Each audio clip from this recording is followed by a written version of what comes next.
Thank you for joining, Charles. Sorry for being late. Was like some sort of organization here. So really appreciate the fact that you are joining today, because in this world, I consider that you're one of the those intellectuals that, our society has a different bracket of people. And you are in the bracket where, like, we see Mark Zuckerberg, Elon Musk, you, and some people, Lex Friedman. When they talk, you need a certain intellectual level to understand what you're saying and where you want to go. And you're this type of person. I've been listening to your talk and your podcast and YouTube videos, and it's always super high intellectually structured. And I want our audience to understand where you want to go with this today. So Charles is, of course, is an American public speaker, is an author. He likes to say that he's an essayist, a speaker, and the author of several books, including The More Beautiful World Our Hearts Know Is Possible. And I'm going to send you I'm going to put the link for the website, which is Charles Eisenstein.substack.com, but it's going to be on the post when it gets on my page. Charles, why don't you talk for a few minutes about you and where you're coming from, what you do, because it's so extended. You're a passionate of life and our humanity in general. But go ahead, please. Well, Gene, well, thank you for such a warm welcome. I mean, I'm not sure what I can say about myself that's very interesting, because, like, on a day-to-day basis, I'm sitting in front of my computer, or I'm playing with my kid, or, I don't think I really do anything that exciting. That you think? So, but I've become interested in, that since I'm here on Earth, I've become interested in what's happening on Earth and what my role might be in contributing to making Earth more healed, more beautiful. I'm just like everybody else. All of us have this impulse deep down to be of good use to the world, to contribute to something, to be part of something meaningful, not just to stay healthy and to stay rich. I mean, because you're going to die anyway, So like, even if it's about health, yeah. You don't die with your money or your car anyway. Yeah, you're right. That's right. Or your health, for that matter. Or your health. No, at the end, no. Yeah. Yes, you have that passion for life, but I think that the problem that everybody doesn't understand that, and it takes some people like you to explain where we're coming from, what we're doing, and what is the exact meaning of having a life on purpose, because this is what you're trying to tell people. Yeah, I don't think that it's really so much a matter of explaining. If you've ever interacted with somebody who's addicted to something or depressed, you can explain, all day, what's important in life and what a gift life is. But those explanations aren't going to penetrate very far. Whereas maybe just putting your hand on their shoulder will teach them way more than any words that you can do. So, yeah, it's not like, and maybe there is then a certain point of integration where your world has fallen apart and now you're putting it back together again. Maybe because somebody put their hand on your shoulder at the right time, or because you were in nature and had a mystical experience, or just received love at the right time, and everything changes. And now you're putting the pieces back together, and maybe that's where my more intellectual work can come in, to give meaning to the world that is consistent with what has changed within. Do you mean that it's subsequent to empathy? It helps make sense of empathy. Because in the world that we are educated into, empathy isn't very rational, you know? No, it's not measurable either. And it seems to even go against what the head says is important or necessary. So that is part of it, to make our empathic, compassionate nature, like to integrate that into a worldview that includes all of the deep questions, like why am I here, and what's happening on Earth, and what is the origin and purpose of evil, and how does healing happen, and you know, but really coming down to why am I here? And we can receive that knowledge in many ways. Like I said, it doesn't have to be an explanation, but we also have these beautiful minds that want to understand things. And so my job really is to help bring mind in alignment with heart, in alignment with spirit, so that we're not fighting ourselves across these domains.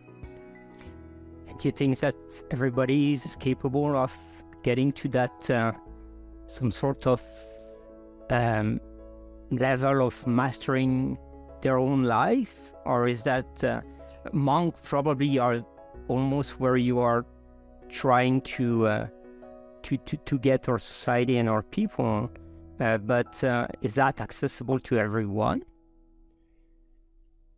You know, I've had moments maybe where I felt that I had mastered my own life, and those right before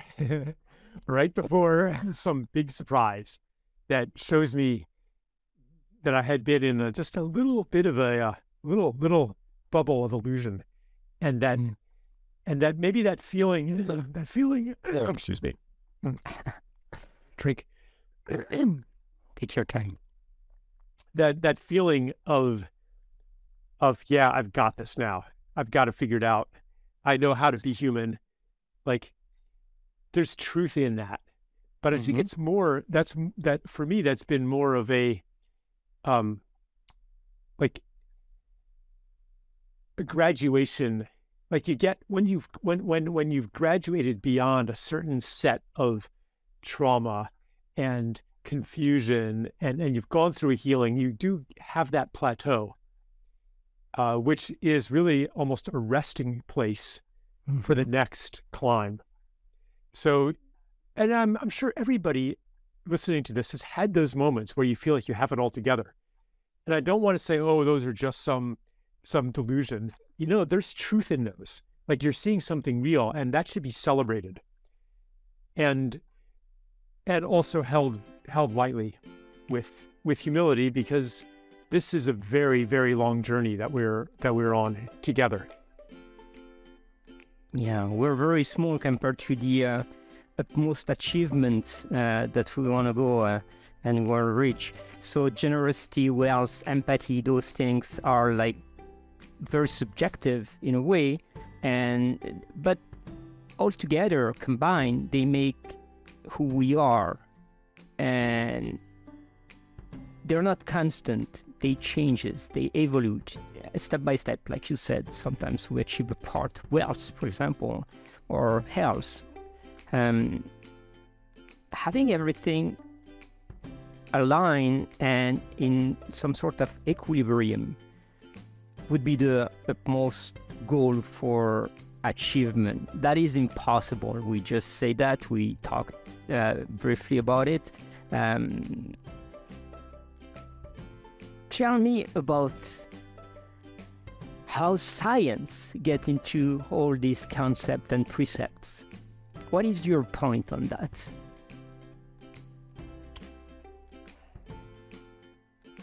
It's a wide question, but I know that, yeah, science explains a lot normally. I mean, now you're inviting me to get very professorial. Yes, please. Very actual.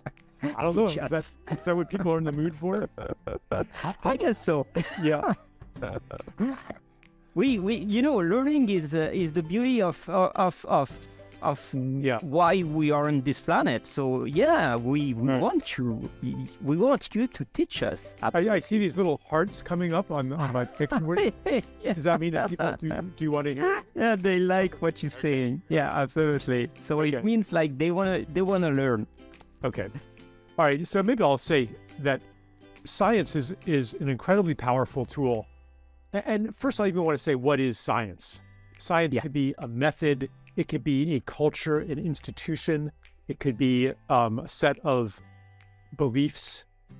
It even could be a religion, where you take certain things for granted as undeniably true. For example, that everything real can be measured, that experiments can be repeated, and it doesn't matter who is doing the experiment, you'll get the same results, that variables can be controlled. But allow me to just put some things there. Science and religion have been forever the most enemies. Well, that's because we don't recognize that science is a religion. Mm-hmm. Which doesn't mean that it's a bad thing. Each religion offers a powerful lens on reality, and it enables you to see things that you may not be able to see through other systems of thought. So, so let me just go with this for a second and say, okay, let's say science is a religion. What does it allow us to see? It is, and allow, because it comes with a set of rituals that we call technology as well. So it enables us to accomplish incredible miracles, like the fact that we're talking right now, through this little piece of plastic that's sitting in front of me. Like, that's incredible. Like, we can't deny that. Is that a unique accomplishment of science? Maybe not. If you have developed other systems of technology, you might have other ways of communicating across the world with somebody. So I think right now we're facing kind of a crisis in that we have, in certain ways, maxed out what we can accomplish with science, especially in the healing of the human body and the maintaining of health. And the things that we cannot see or choose not to see through the lens of science are becoming more and more important. The things that, for example, that you cannot measure and the things that you cannot control. So in our time, we have more and more health conditions that medical science, at least conventional medical science, is almost powerless to do anything about, like autoimmunity and psychological conditions, anxiety, depression, addiction, obesity. Like, and you might say, well, I have a very scientific way to we can explain them. More and more. Well, go ahead, sir. Yeah, but fundamentally, science is about measuring and controlling. Yeah, and documenting what you're exactly. Right. In numbers. Like, if you can't measure it, then it's not scientific. And many of us have reached the limit of that approach to navigating life. Like, you measure something, you add up the benefits and add up the costs. Like, that's no way to live, actually. You can do certain things that way, but what if you try to navigate your love life that way? And I think that like, for me, I mean, I've had my share of health issues, and when I can go into these rabbit holes, where I can become convinced that it's all about inflammation, or it's all about, some other pinpointing is, it's what science like to do. Yeah. But the most powerful tool for me has been actually to go more into a subjective, qualitative feeling realm and say, actually, my body, this being, knows what nourishes it, what supports it, and what doesn't. And maybe numbers and data can guide me toward trying something, but ultimately the ultimate authority is right here. And as long as you're, if you can interpret what you're as I getting, develop, I have to develop sensitivity and I have to develop trust. But if I say, okay, I'm going to just look at the science that says what is good for you, what's good for you? Is this good for you? What is good for me today is not good for me tomorrow. Science is that, Who is this you, this generic person that you can make formulas and apply them to? No. So this is one example of where in my life I have put science second or third. And on a broader level, like, I mean, I could talk about, well, maybe I'll stop right now. No. It's getting very interesting. More. Don't stop, please. All right. Okay, so you're getting to the point. It's saying that we are energy most of the time, and we don't feel those. Correct? Yeah. And the same thing in our relationship to the planet and to planetary healing. So the habit of the quantitative mind that wants to measure and control everything is, okay, we have an ecological crisis, let's find the one thing that we can measure and control and thereby solve the problem. And that thing becomes carbon dioxide. Correct. And what is missing from that is first an understanding of Earth as a living being, but more than that, the understanding of Earth as a sacred being, as a conscious being. So because otherwise you're left with, well, for one thing, you don't really know what to do, and you end up with disastrous policies that seem to be helping reduce carbon emissions, but are actually causing horrific destruction in other ways, like biofuels plantations, mega dams, big solar farms, windmills, wind turbines, battery mineral mining, like all this stuff. It's like, where's the idea that we will not make a mine here because this land is sacred and we care about these beings? One thing that I've become very clear about is that if we don't step into that way of seeing Earth and that relationship to Earth, then no amount of technical tweak and switching to a different fuel source is actually going to solve the problem. What we're being asked into right now is a new relationship, a shift of consciousness, a new understanding of who we are and what the world is and why we're here. Like, why are we here? Are we here to make sure that we survive? Is that the issue, whether humans survive or not? Or is that your issue as a human being? Yeah. Are you going to make it to death? Are you going to be immortal? No. Well, if you're afraid to die, then means that you're very happy to live. That's right. Yeah, you're afraid to live. And you won't live beautifully if you're always worried about yourself. Absolutely. And that would make sense if you could be immortal. Then you could protect yourself forever, but you can't. Okay? No. So this is the same question for an individual as it is for the human species. Why are we here on Earth? And then the main issue is not, do we survive as a species? The main issue becomes, how do we contribute to the unfolding of life and beauty on Earth? Because we're here for the same reason every other species is here, to make the totality even more alive. And if we take that on, then as a species, we know why we're here. And as individuals, we know why we're here too, because everybody has a unique contribution to make to life and beauty on Earth.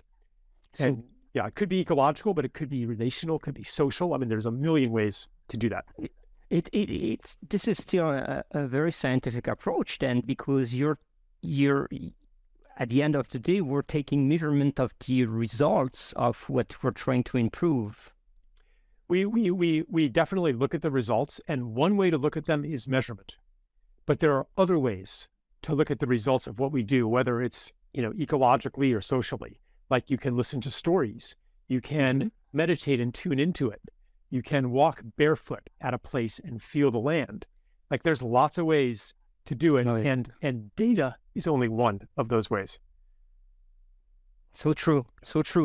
All of these are subject to some things that is very rational, referential, and interpretation by each and every one on this planet. So, not trying to be too philosophical in what I'm saying now, but how can we measure, or how can we say that this way is better than the other way? Who's right, who's wrong in this process? Yeah. So for one thing, we can look at the results. If we're obsessed with one way of engaging the world, we can ask, well, how's that working for you? Mm-hmm. Yeah. And then we can also tune into our own feelings of either satisfaction or dissatisfaction, of feeling free and liberated and enthusiastic, or cramped and trapped. Those feelings guide us to, okay, is it time to continue developing the thing that I'm really good at? Or is it time maybe to pause and look beyond the boundaries of where I've been? And, you know, you can tell, like, I mean, this is something that I've been going through a lot, you know, in the last couple of years. Introspection, yeah. Yeah, like, do I keep writing? You know, do I keep writing essays? Do I keep writing books? Yes, you should. Yeah, definitely.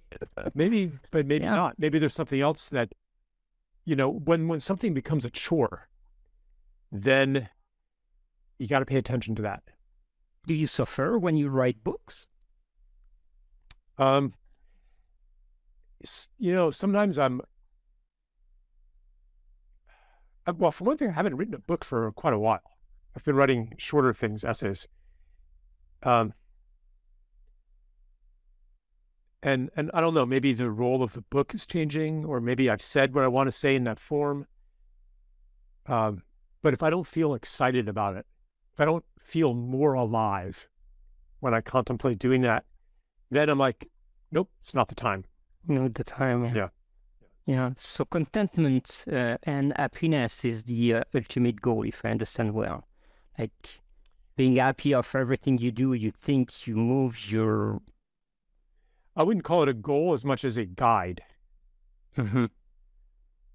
So if it's a guide means it's a path or a pathway to some things. What is it then? What is that goal? Like,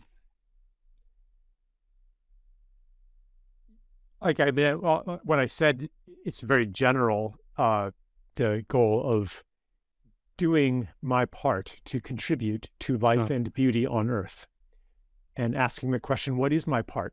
And where does the answer come from? The answer is communicated to me through what I love and what I care about. That orients me. Oh, I care about this. I feel alive doing this. I'm going to listen to that rather than suppress that because I've made some calculation that the highest leverage thing I can do, and I'm going to reach the biggest audience and the numbers are going to be bigger. So I'll do that even though it's a chore. No. Yeah. What happens if we really trust the heart's guidance? The whole world would be different, and we wouldn't necessarily be so fixated on doing the big, important things rather than taking the time to be with a child, to be with a garden, or to be with an old person or a sick person or a friend. Yeah. And you know, that doesn't seem like it's going to have a big impact in the world, but maybe it will. Maybe it will, yeah. Because we don't know how this world really works. Well, you know, if you look at the science now, and you look at the neuroscience behind it, all those behaviors and those things that you just said, you can actually measure the impact on your brain and the happiness that it's bringing and the contentment that is bringing to your body and through your brain and neurotransmitters. And I would dream that if more people were driven to get more happiness, more contentment, more open spirit and doing things that they like, they're going to be more accessible for others. They're going to share more, and our world will definitely go in the right direction. It's being angry, it's being frustrated, it's being like anxious that puts our world in the situation it is now. All those negative thoughts and behaviors impact the way that we behave against others, I think. Mm-hmm. Yeah, that's one thing that I think we're really learning now, is that what we do to the other is also happening to us. Yeah. That if we say are selfish and cruel, contrary to the expectation of selfishness, it actually doesn't do us any good. And if we destroy forests and soil and rivers, then the price. Ultimately we become poorer as well. Yeah. Yeah. My mother was always saying when I was a kid, don't spit in the air because you're going to get some drops on you. Yeah. Right. It's very basic, but still true and applies. So can we imagine, it's some things that you've said, imagining a new future together? Is that something that we can really imagine, knowing the events that are happening in Ukraine now? Is it possible? Are we dreamers? Yeah. Something has to change. Yeah. When you are, just in daily life, when conflict arises, the default habit in our society is to step into a victim abuser setup, where the explanation for why is this person being mean to me is because they're a horrible person. I'm right, they're wrong. And there are maybe some horrible people out there, but when that way of thinking becomes a habit and a default, then you will never ask, did I do anything to provoke this behavior? So in the case of Ukraine, you're going to look at the horrible results of this invasion, right? I'm not denying that. I mean, there are innocent people dying, losing family members, okay? But if we say that, and the reason is that Vladimir Putin is a monster, then we will never even look at the context of what is happening. And when you start looking there, you realize, oh, actually, we're part of the whole thing. Yeah. And so that can be a huge opportunity for a deeper level of change, where we say, let's stop doing the things that we've done that have generated one enemy after another in a history of endless war. What needs to change right now? So I wrote an article about this recently, and I'm like, if we want to really serve peace, we have to become peace ourselves.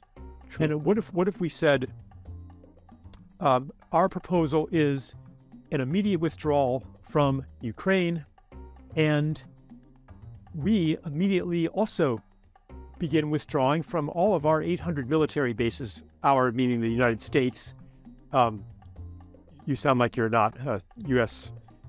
national, but I'm in the process actually. Okay. I'm moving to Boston, and I'm Well, going to be one of your citizens. Thank you. Yeah, but what if we say, we're gonna stop building military bases, in practically every country in the world. We're going to cut our defense budget. We're going to restore the nuclear treaties that we have breached. We're going to live peace too. Then our call to withdraw, our call for peace would be super powerful, because we wouldn't be speaking from a place of hypocrisy. True. And the same, like on a personal level, if we're going to call for peace, then we also need to look at, how am I in war mentality myself? In every, even on Twitter, like how often do people on Twitter immediately default to what a horrible person you are for disagreeing with me? I mean, the name calling, the venom, it starts like, on the second tweet, the second second response in the thread. Yeah. You know? But it's human nature to react not on a cold blood, but to react automatically. Like it's a response from our brain that gets us into those situations. Most of the time, people don't take enough time to step back and think about it and then reply. They're just like on their computer or on their phone, and especially on Twitter, it goes super fast. It's not all of human nature, though. There are many aspects of human. There are many aspects of human nature that come out through the culture, through our conditioning. You know, yes. And so what we need to do is cultivate other parts of human nature, latent parts of human nature that, and develop new reflexes. For example, the reflex of asking, what is it like to be you? Where is this coming from? What is this mirroring? And that doesn't mean that we never fight or never set a boundary or never stand up to violence, but it means that that's not our immediate default. True. And then we look for other responses, and we look at ourselves. Yeah. Like that is latent in human nature too. We have all this dormant DNA that comes alive as our consciousness develops. Actually, DNA, the expression for DNA is mainly because of our environment. You're right on that. Yeah, totally. So it's about changing the environment, and part of changing the environment is changing the stories that we are immersed in, that tell us what a human being is and why people do things. Like that's part of the environment. The stories, the mythologies, they activate some DNA and suppress other DNA. And that's why, really that's what my work is about. It's about telling a new story. Yeah, I like that. Hey, we have a very interesting question here from Sina. How does the victim-abuser dynamic fit into this scapegoating of people who are unvaxxed? Isn't what we have experienced abuse? She's asking. Yeah. That's a very interesting point. I wrote an article on this last year. Yeah, mob morality and the unvaxxed that is talking about this. And it is part of, there's a few things going on.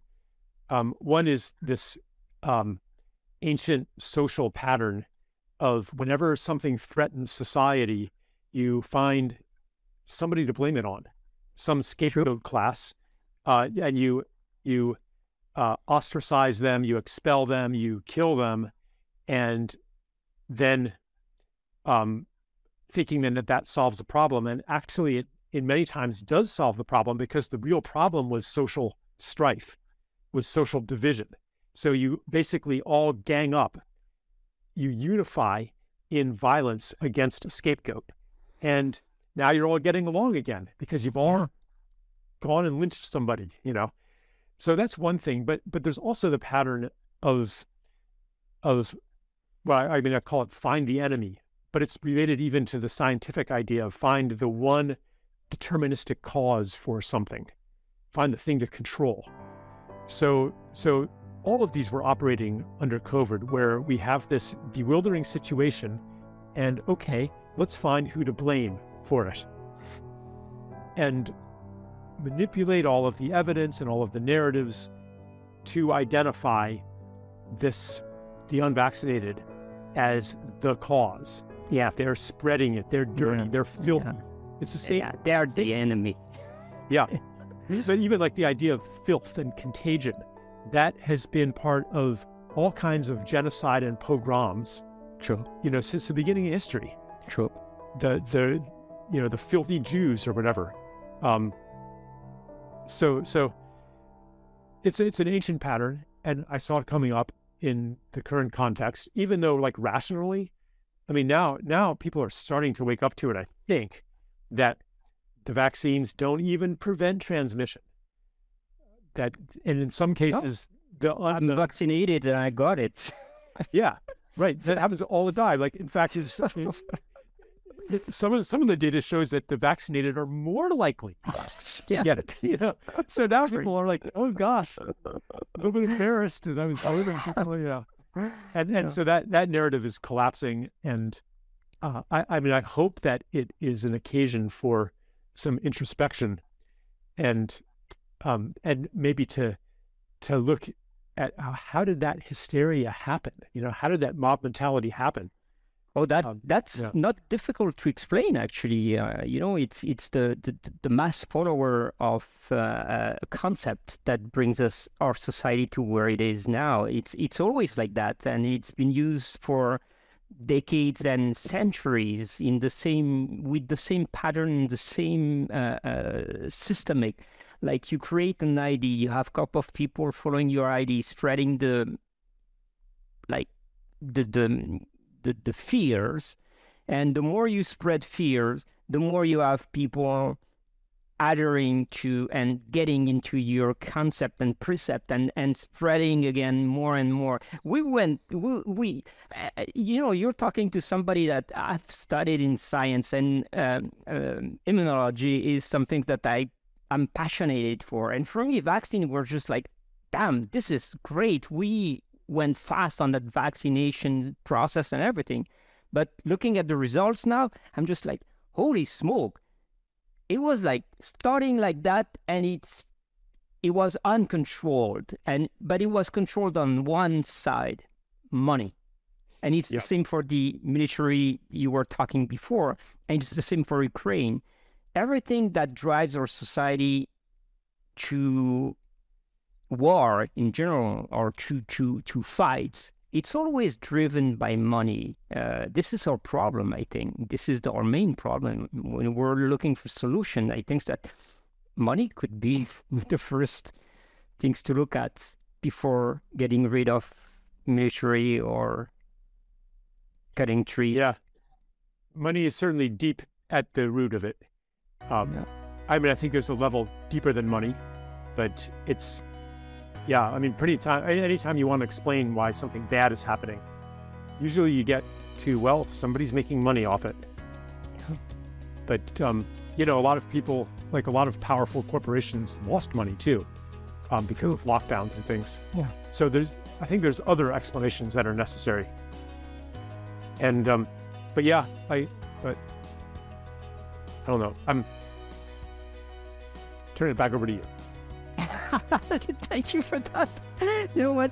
What I like with you is the fact that we can dream of a better world. That's for sure. It's always like you open up so many doors, and it's highly intellectual, and it's almost philosophical. I could spend hours and hours jumping from one topic to the other, because it's human. What you're bringing, it's human. Can we dream that one day we're going to be there? Or are you born too early for this world?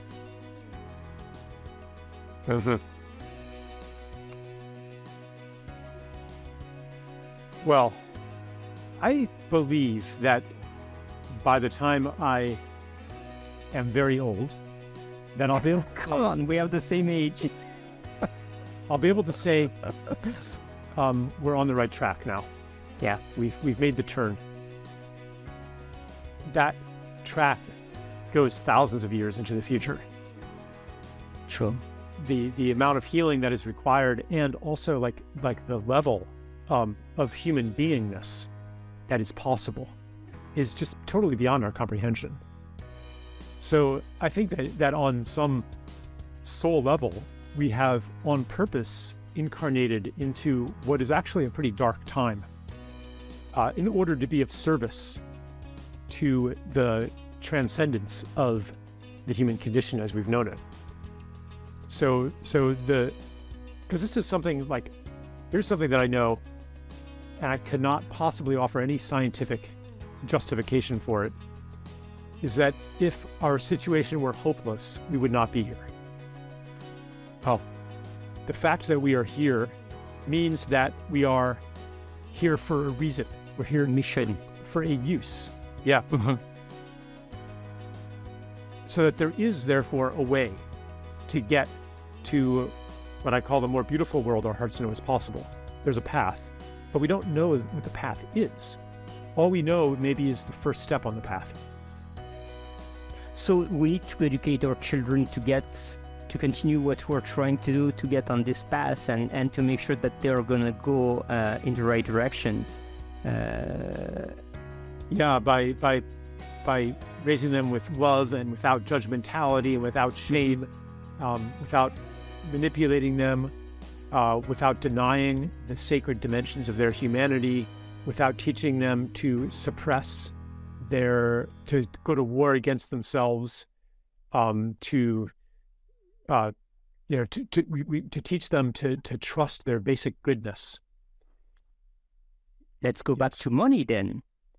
How do you teach them to the use of money? You said before money is not the fundament, and somebody was asking a very interesting question actually. What is deepest? Well, it's the mythology. It's the story. Okay. The story and how separate self. Okay. How do we teach? Yeah, it is. Yeah. And how do you educate your children? Well, last year I was with Carrie. He's my youngest. He's 9. We were picking strawberries at my brother's farm. And these strawberries were warm from the sun. And they're a variety that you don't find in the supermarket because they don't store very well. Like you have to eat them within a day or two. But they have, each one of these little strawberries has the same amount of flavor as 5 big supermarket strawberries.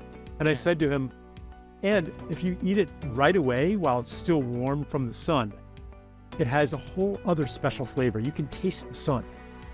And I said to him, Bill Gates cannot buy the experience we're having right now. This amount of pleasure, money literally cannot buy it. You have to actually be in a field and bend down and pick up a strawberry and eat it. And there is so much to life that is about this. Yeah. And when people accept money as a substitute for what they're really missing, for what real wealth is, then they will forever chase money, because no matter how much of it you have, you will never have that experience of eating that strawberry or a million other things that money cannot buy. So it's a fool's game. It's a delusion. And so, I can explain that to him as I'm explaining it to you, but really, the experience is way more powerful. He will remember that forever. And you will probably remember that story more than anything else. Yeah, it's true. Yeah. This is the beauty of humanity, actually. We learn by example. And most of the time, the things that create our own personality and our mindset is always based on examples. So, you can read books and theories and stuff like that, but when somebody shows you an example of what is meaning by that, that remains forever in your hippocampus and it's in your memory forever. So it's the best way to learn, I agree, the best way to remember. It's probably the way that we could educate our child and educate our people in this society, is showing the example of what we want to do, where we want to go, and how we want to get there. Money cannot buy happiness, that's for sure. I agree. And money cannot buy freedom, and this is even more important. The freedom to think, the freedom to say, the freedom to do. This is what you're preaching, actually. Yeah. No? It's also true that money can buy you a certain amount of freedom. Like if you have, say, if you're independently wealthy, then you don't have to, go work at Burger King. Yeah. So we can't ignore that. It's not like, I'm not saying that money is a figment of our imagination. It is a social reality that we have created through agreement. True. And so what I'm really saying is to recognize its limitations, and this thing that has come to colonize almost our entire social and psychological space, actually needs to be in a much smaller realm. I'm not advocating the abolition of money, but really its shrinkage, because there's an awful lot of life now that money mediates that money should not be a part of. True. Same with technology, by the way. But don't want to abolish. But it's going to get worse with technology. It's going to go even deeper and further on that. No, it's not. No, it isn't. No? Nope. Oh, tell me. Because I said so. Because I love it.